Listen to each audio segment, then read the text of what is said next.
पहले अपन इसकी डेफिनेशन पे जाएंगे तो आपने देखा था भाई भाषा की सबसे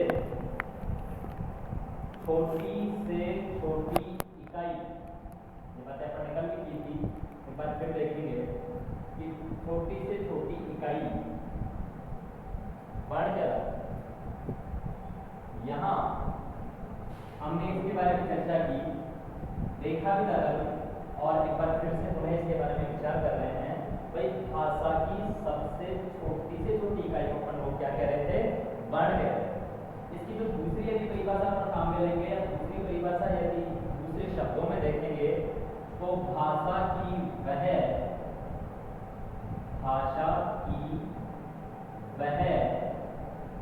छोटी से छोटी इकाई जिसके और अधिक टुकड़े करना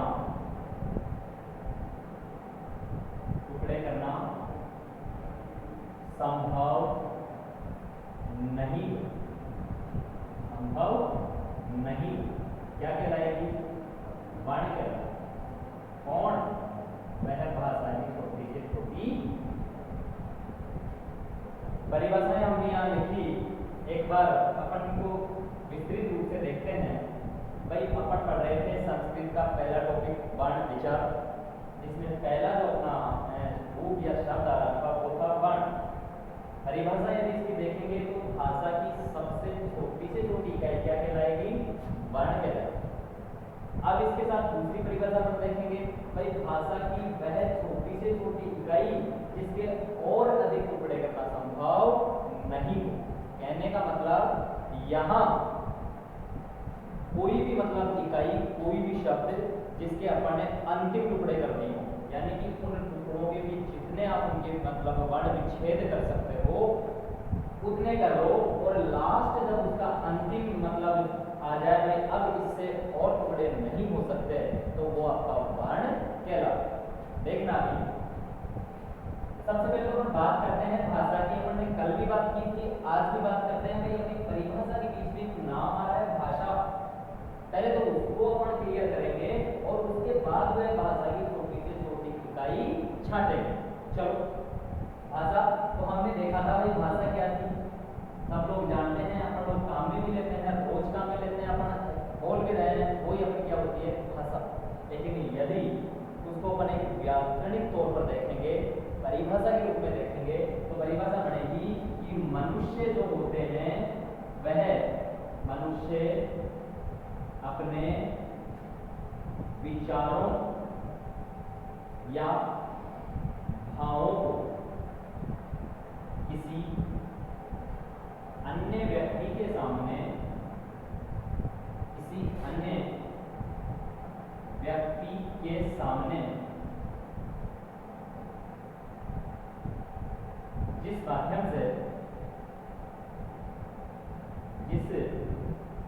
माध्यम से प्रकट करता है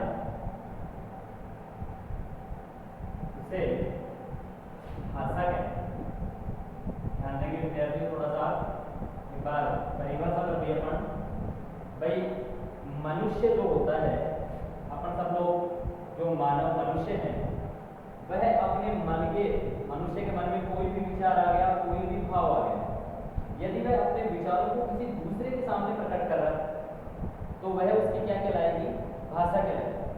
जैसे मैं आपसे कहूँ कि भाई कोई भी मेरा मन का विचार था, मैंने आप लोगों को बोल करके बताया, तो वो मेरी भाषा का माध्यम बनेगा, मौखिक। यदि मैंने मेरे मन के विचार को यहाँ आपके सामने लिख करके पेश किया, वो मेरी भाषा का माध्यम हो जाएगा, लिखित। तो मेरे मन के विचारों को मैंने दूसरों के सामने, या मनुष्य अपने विचारों को दूसरों के सामने प्रकट जिस मतलब माध्यम से करेगा, वो उसकी क्या कहलाएगी, भाषा। जैसे मेरे मन में कोई विचार आया, आज मुझे खेलना, विद्यार्थियों मेरे मन में एक विचार आ रहा था, भाई आज मुझे खेलना है। मैंने मेरा विचार आप लोगों के सामने लिख करके पेश किया, राइट। मैं लिख करके मैंने आप लोगों को बता दिया। मेरा विचार मैंने दूसरों के सामने प्रकट कर दिया तो मेरी ये भाषा होगी। अब यदि बात करें भाई भाषा किस माध्यम में है, तो ये मेरा भाषा का लिखित माध्यम हो गया। मान लीजिए मेरे मन का विचार था आज मुझे खेलना है, ये मेरे मन का एक विचार था, मैंने आप लोगों के सामने इसको बोल करके यानी कि मुख से ही मैंने कह दिया, लिखा नहीं, और मेरे विचार को मैंने आप लोगों के सामने व्यक्त कर दिया, तो भाषा तो रहेगी लेकिन भाषा का माध्यम मौखिक हो जाएगा। लगभग इसके बारे में अपन ने कल चर्चा की थी, एक बार फिर देखेंगे। अपने परिभाषा का हो वर्ण, भाषा की परिभाषा अपन ने क्यों दी, क्योंकि वर्ण के रूप में सबसे महत्वपूर्ण बात जो आ रही थी वो भाषा क्या है भाई, भाषा की सबसे छोटी इकाई वर्ण कहलाएगी। सबसे पहले भाषा को जानेंगे भाई भाषा की क्या, तो भाषा क्या थी, अपना कोई भी विचार जो अपन दूसरों के सामने क्या कर रहे हैं, पेश कर रहे हैं, प्रकट कर रहे हैं। लिखित में करेंगे तो लिखित भाषा हो जाएगी, मुख से बोल करके बताएंगे तो मौखिक भाषा हो जाएगी। मान लीजिए भाषा का तीसरा एक माध्यम और होता है। अब जब अपना पॉइंट आ ही गया तो 1 मिनट में बता देता हूँ।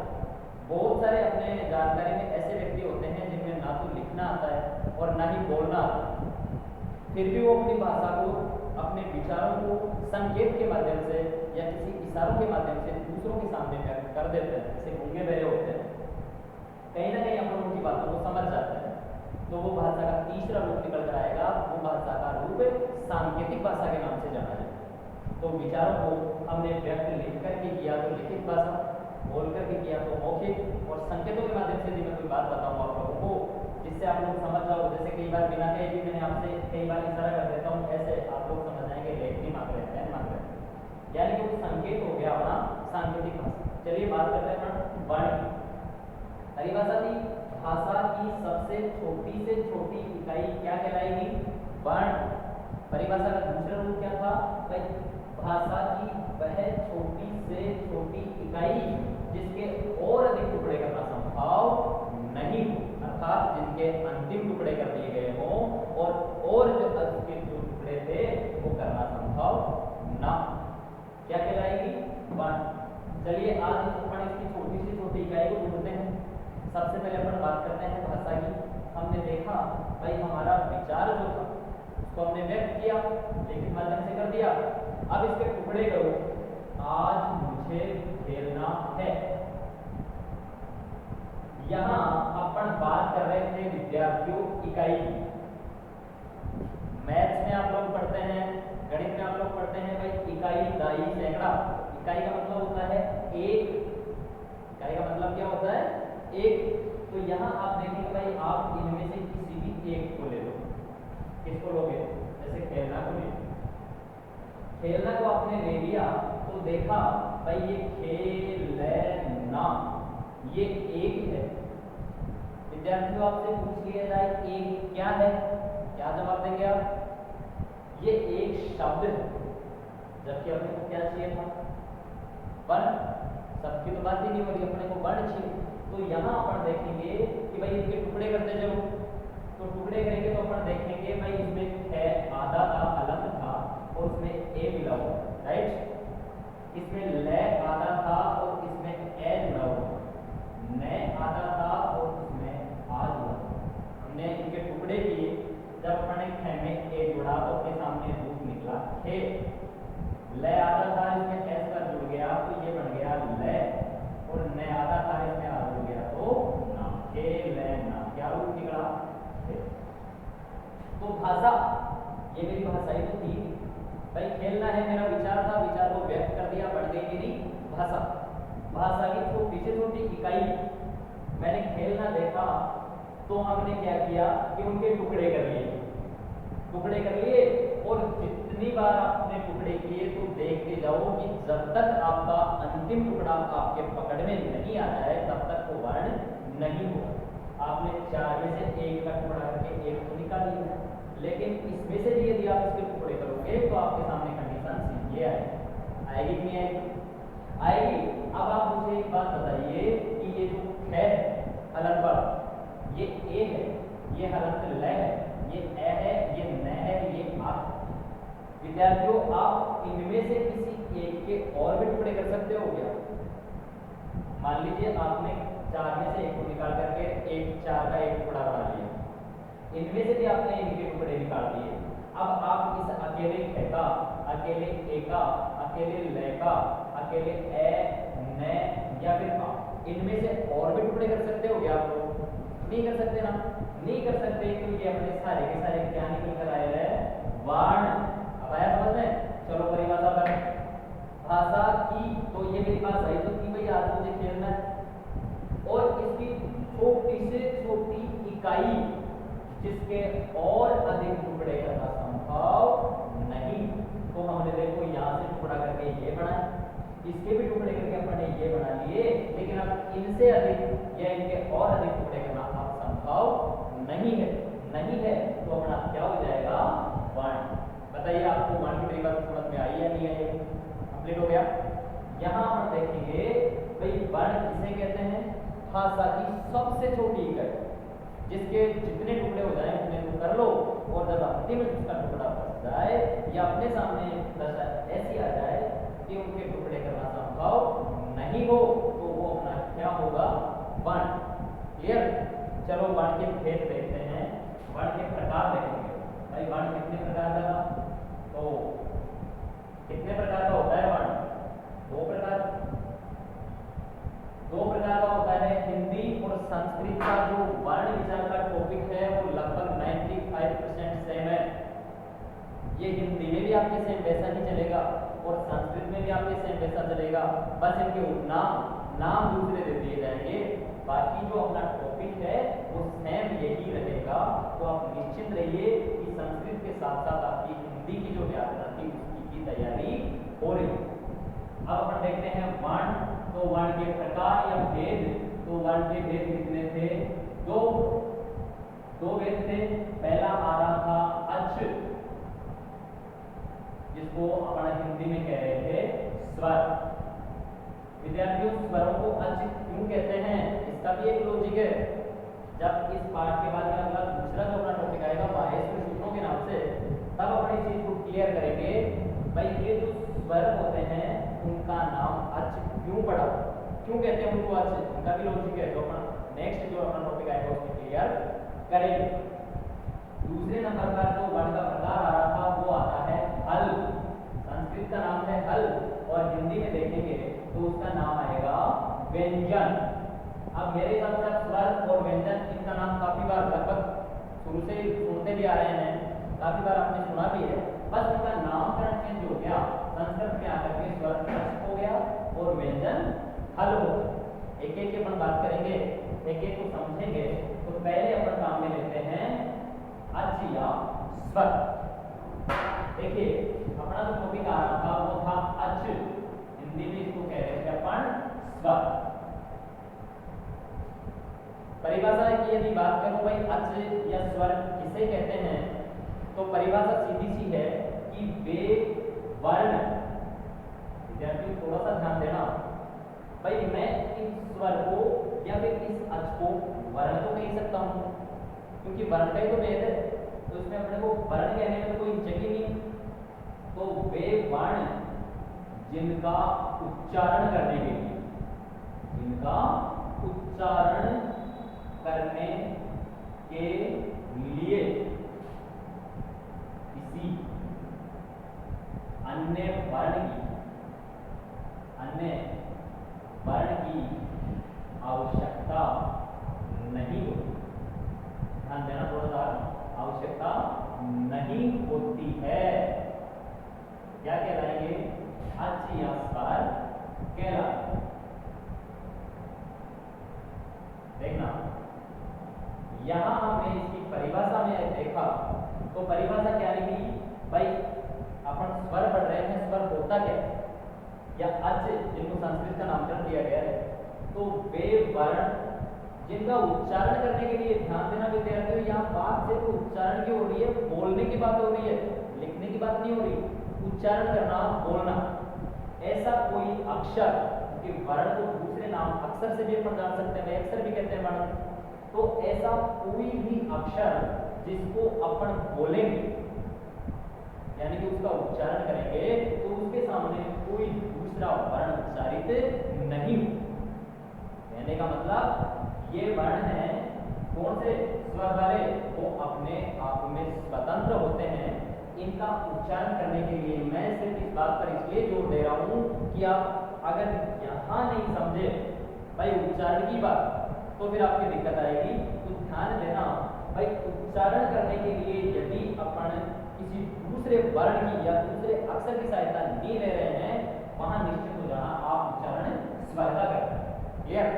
तो वे वर्ण जिनका उच्चारण करने के लिए, ऐसे अक्षर जिनको बोलने के लिए किसी दूसरे अक्षर की आवश्यकता ही नहीं होती, वो क्या कहलाता है? अपना स्वर या अच् कहलाता है। अगला क्वेश्चन करते हैं। तो स्वर या फिर अच्, स्वरों या अच् की संख्या संस्कृत में तो होती है 13। संस्कृत में 13 होती है।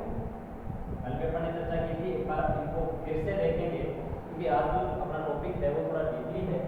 तो स्वरों या अच् की जो संख्या होती है वो संस्कृत में 13 होती है। अभी मैंने आपसे रिपीट किया था, एक बात बताई थी भाई, हिंदी और संस्कृत में लगभग समान होता है। तो हिंदी में यदि आपसे पूछा जाए तो हिंदी में स्वर होते हैं 11 और संस्कृत में स्वरों की संख्या होती है 13। अब वो दो कौन से हिंदी में नहीं होते उनकी अपन चर्चा करें। तो देखिए जो 13 आपके स्वर थे, 13 जो आपके अच् वर्ण थे, वो कौन कौन से हैं देखते हैं। तो पहला आएगा आपका ए, दूसरा आ, छोटा ई, बड़ा ई, ऊ, बड़ा ऊ, री, ऋषि वाला सब जानते हैं, और इसका दीर्घ यानी कि बड़ा ऊ। फिर आता है आपका ली, ये लैंग्वेज नहीं मिला हुआ है लेकिन संस्कृत इसको एक मतलब वर्ण के रूप में काम में लेती है, क्योंकि इस पर आधारित बहुत से प्रश्न आपको आगे देखने को मिलेंगे।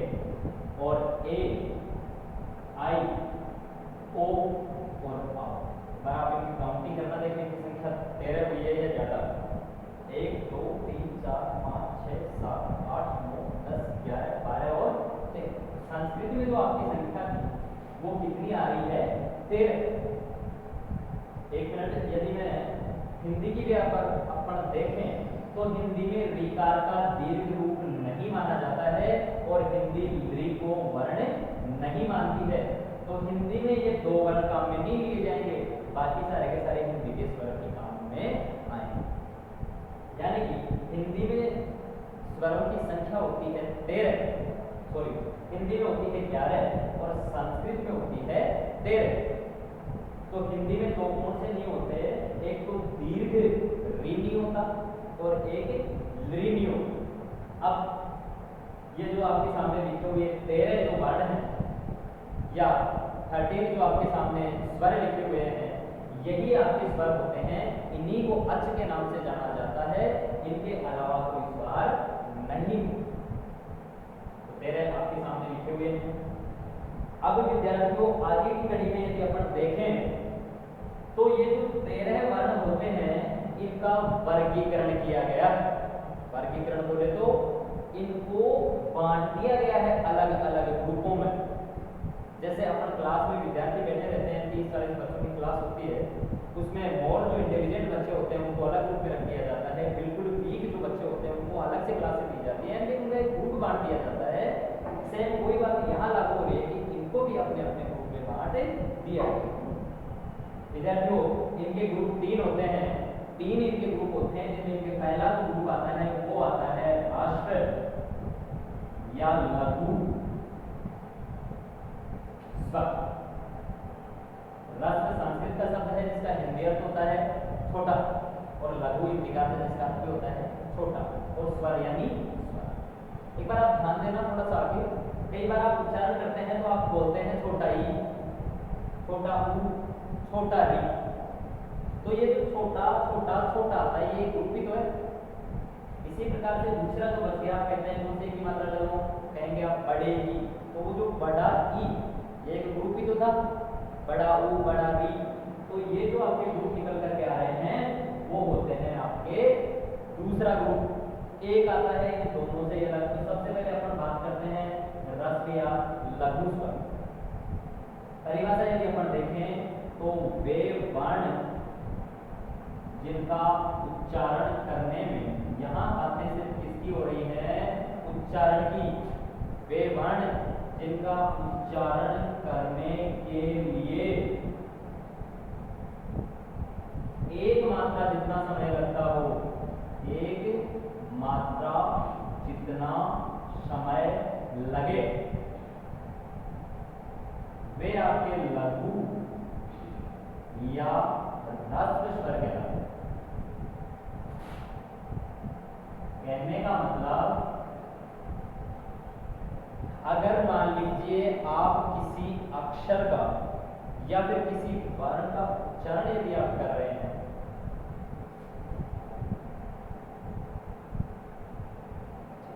एक मिनट,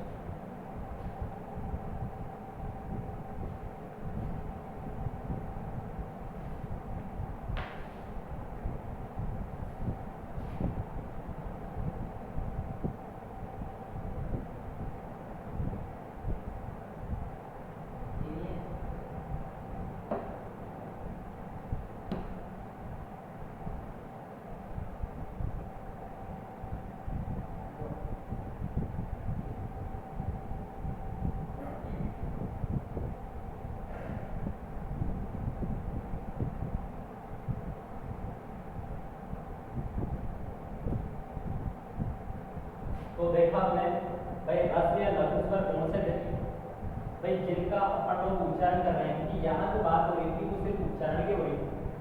तो ऐसा कोई भी वर्ण या अक्षर जिसको अपन उच्चारण करें और उसमें समय कितना लगे, मात्र एक मात्रा जितना, यानी कि तुरंत ही उसका उच्चारण हो जाए, बहुत ही कम समय लगे, वे आपके ह्रस्व या लघु की श्रेणी में रखे जाते हैं।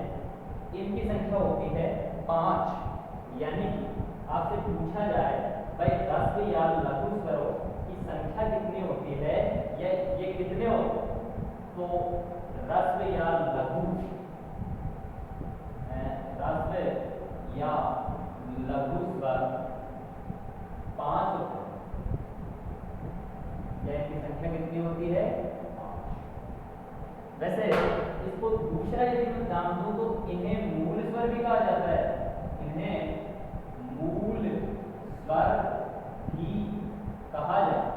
यानी कि जो आपके लघु या ह्रस्व जो स्वर होते हैं 5, उनको आप लोग मूल स्वर के नाम से भी मतलब पूछा जा सकता है या मूल स्वर से भी उनको बोला जाता है।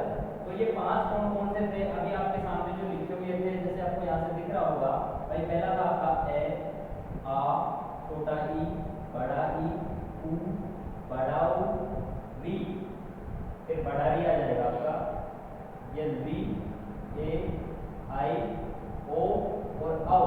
ये आपके जो 13 वर्ण थे, यहाँ से आपने देखा भाई इनमें से जो आपके मूल स्वर थे 5, उनमें से हम पढ़ रहे हैं ह्रस्व या लघु छोटे। तो विद्यार्थियों आप इनमें से छोटे छोटे जान लो, भाई छोटे छोटे कौन से हैं, तो आप कहते हो जैसे ये ग्रुप बन गया ए और आ का, ई और ई का, ऊ और ऊ का, री और री का, री तो अपने आप में अकेला ही होता है, इसका ना तो कभी कोई बड़ा रूप बनता है और ना ही इसका कोई मतलब छोटा रूप रहता है, ये अकेला ही होता है। फिर 2 ग्रुप ये हो गए, एक का ये, मतलब ये 2 के ग्रुप बन गए। आपके सामने स्क्रीन पे जो दिखाई दे रहे हैं, इनमें से आपको जाहिर सी बात है, कन्फर्म है भाई एक इनमें ह्रस्व छोटा है तो दूसरा बड़ा है, एक छोटा है दूसरा बड़ा है, एक छोटा है दूसरा बड़ा है। कहने का मतलब अभी जो 13 आपके सामने निकल करके आए, उन 13 में से अपने को ह्रस्व या लघु छांटते हैं। वो तो कितने थे, 5। चलिए देखते हैं ए और आ में जो आपका लघु आता है, पहला आता है ए, दूसरा यदि बात करें तो आएगा ई। भाई दोनों के ग्रुप में से एक छोटा है दूसरा बड़ा, छोटे वाले को हमने यहाँ रख दिया। फिर ऊ का ग्रुप आ गया तो ऊ में छोटा हुआ आ गया, री और री का ग्रुप रख दिया तो यहाँ आपका री आ गया। देखिए यहाँ जो आपका री है, इसका कोई बड़ा रूप तो होगा नहीं, और पढ़ रहे हैं अपन संस्कृत, तो री को मानेंगे तो इसको भी अपन किस श्रेणी में रख दिए, री की श्रेणी। अब आपके सामने एक बहुत बड़ी समस्या खड़ी है, कौन सी? आप भी अपन बात कर रहे थे भाई जो ह्रस्व या लघु जो स्वर थे वो 5 होते हैं, तो 5 तो ऑलरेडी हो गए, 1 2 3 4 5। इनके बाद में अभी तो अपने पास में 2 ग्रुप और बच इसमें अपन क्या करेंगे? तो विद्यार्थियों सबसे ध्यान देने की बातें ये है कि ये जो आपका ए है और जो आपका ओ है, ये आपको दिखने में ही छोटे दिख रहे हैं, बल्कि ये है दीर्घ रूप। ये देखने में आपको छोटे दिखाई दे रहे हैं, लेकिन ये है बड़े। कई बार अपन देखते हैं अपने रिलेशनशिप में भी या कहीं पर भी, घर के आसपास, मार्केट में, कहीं पर भी कुछ लोग ऐसे होते हैं जिनकी लंबाई तो बहुत कम होती है, लेकिन उम्र उनकी बहुत ज्यादा होती है।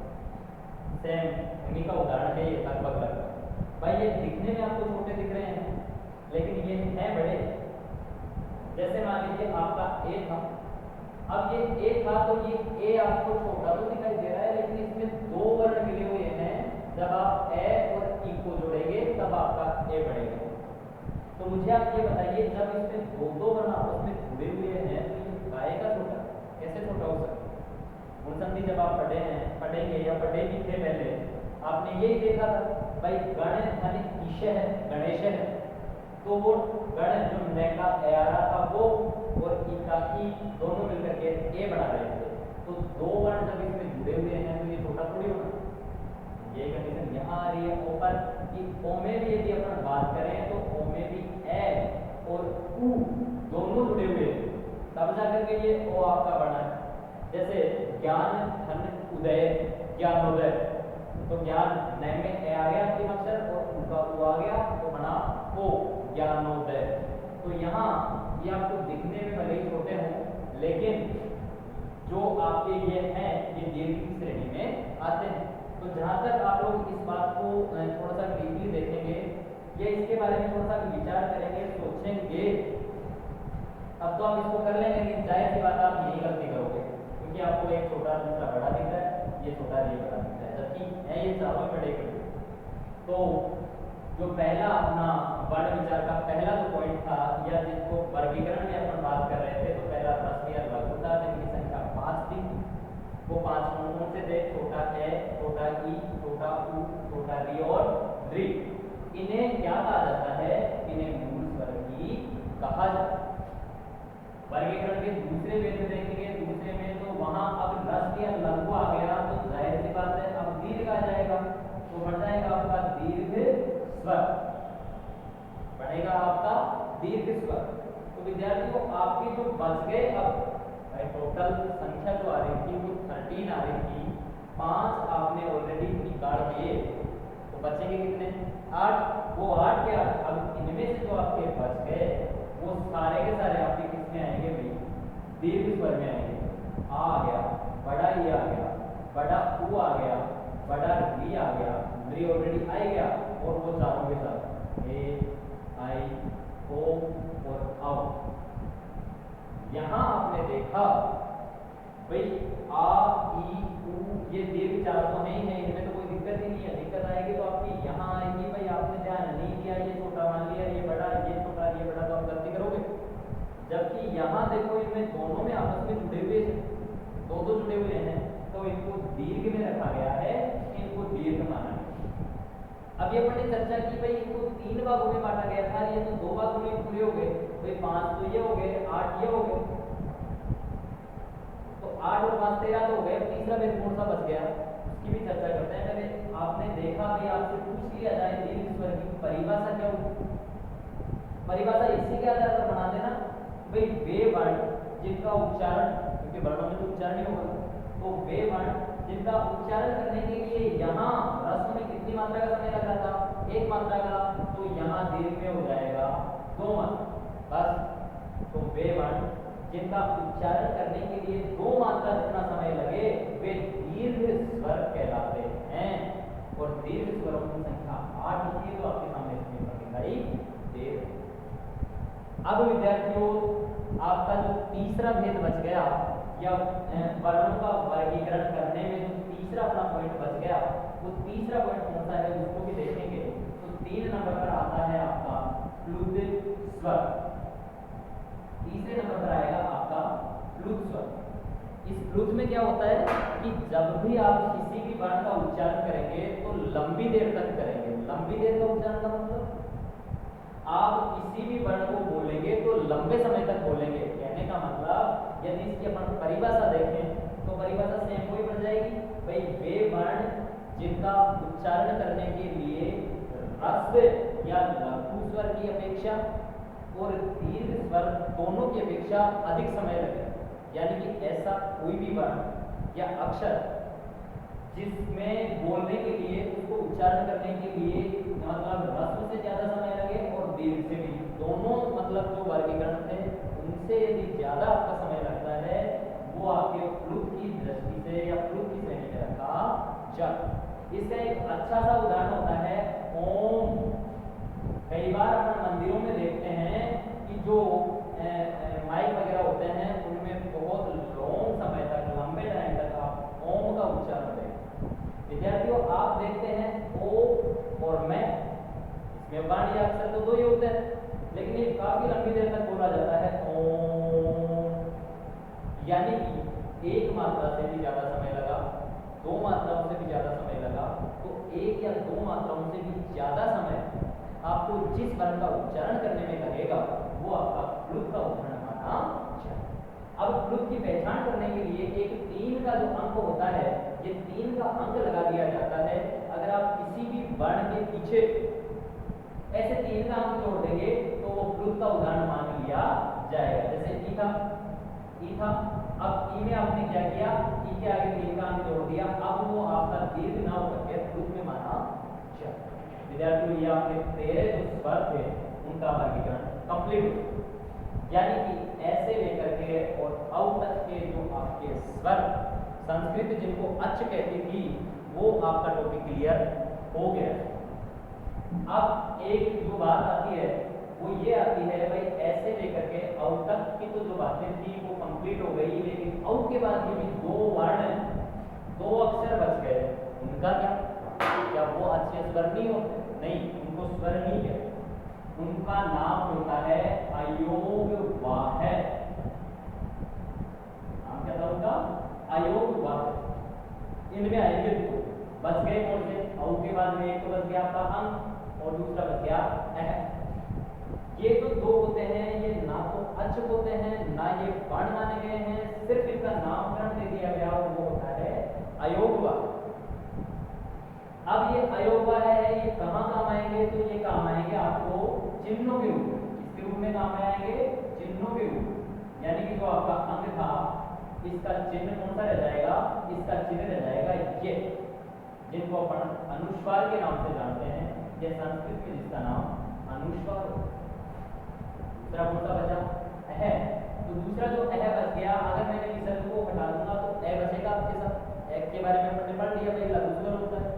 अब इस ए को हटा दो, ए को हटाओगे तो आपके सामने ये कंडीशन बच जाएगी जिनको संस्कृत में अपन लोग विसर्ग के नाम से, राइट? तो ये जो आपके 2 होते हैं इनका नाम अयोगवाह माना गया है। अयोगवाह में कितने वर्ण होते हैं? 2 वर्ण होते हैं, अंग और अह। इनको अपन अनुस्वार और विसर्ग के रूप में चिन्हों के नाम से जानेंगे। यहाँ जो अपना वर्ण विचार का पहला जो टॉपिक था अच या स्वर, वो कंप्लीट हो। अब विद्यार्थियों यदि वर्ण विचार के दूसरे टॉपिक के बारे में बात करें या दूसरे भेद या दूसरे प्रकार के बारे में बात करें, वर्ण का दूसरा प्रकार, तो पहला ही था अच या स्वर, अब वर्ण का दूसरा प्रकार आता है हल, जिनको हिंदी में कहते हैं व्यंजन। समझ गए होंगे भाई? ए आ ई ऊ मतलब आपकी ए आई कंप्लीट हो गई, तो अब बात किसकी होगी? क्या क्या क्या कैटेगरी? तो देखिए हल जो आपका होता है, व्यंजन जो आपके होते हैं, इनकी अपन जो चर्चा है वो अपनी नेक्स्ट क्लास में करेंगे। थोड़े समय का अभाव है तो अपन कल से ये जो वर्ण विचार का